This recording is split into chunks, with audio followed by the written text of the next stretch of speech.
আকাবা উপসাগরের তীরে বসে দাউদ আলাইহিস সালাম জাবুর কিতাব তেলাওয়াত করতেন। ওনার কণ্ঠের সুরের ঝংকার এত মধুর ছিল, সাগরের মাছগুলো প্রতি শনিবারে উনি আকাবা উপসাগরের পাশে যখন জাবুরের কিতাব তেলাওয়াত করতেন, সাগরের মাছগুলো সাগর রেখে দিয়ে ডাঙায় চলে আসতো।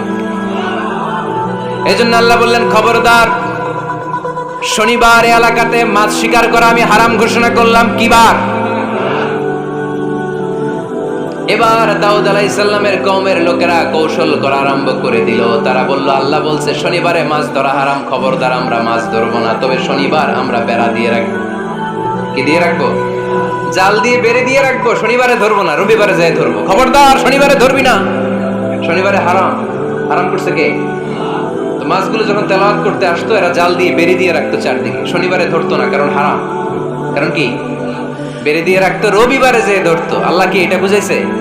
আল্লাহ বুঝাইছে শনিবারে যত মাছগুলো এসেছে এগুলো ধরা যাবে না, এগুলো যখন আবার সাগরের প্রবাহে ভেসে চলে যাবে, তোমরা আবার নৌকা নিয়ে মাছ শিকার করতে পারবে। ঠিক কিনা? ওরা কৌশল করে রবিবারে, শনিবারে আটকে রাখতো, এরকম বেড়ে দিয়ে জাল দিয়ে রবিবারে যেয়ে ধরতো। আল্লাহ বললেন, আও নালা আলাহুম কামা লাআন্না আসহাবাস সাবত কুনু কিরাদাতান খাসিইন। আমার সাথে কৌশল করেছিস, তোদের উপর আমার লানাত, তোরা অভিশপ্ত বানর হয়ে যা। মুহূর্তে পুরো জাতিটাকে বানরে রূপান্তরিত করে দিল কে?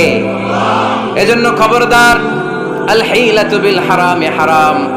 হারাম খাওয়ার জন্য যে কৌশল করি, এটাকেও হারাম ঘোষণা দিয়েছে কে?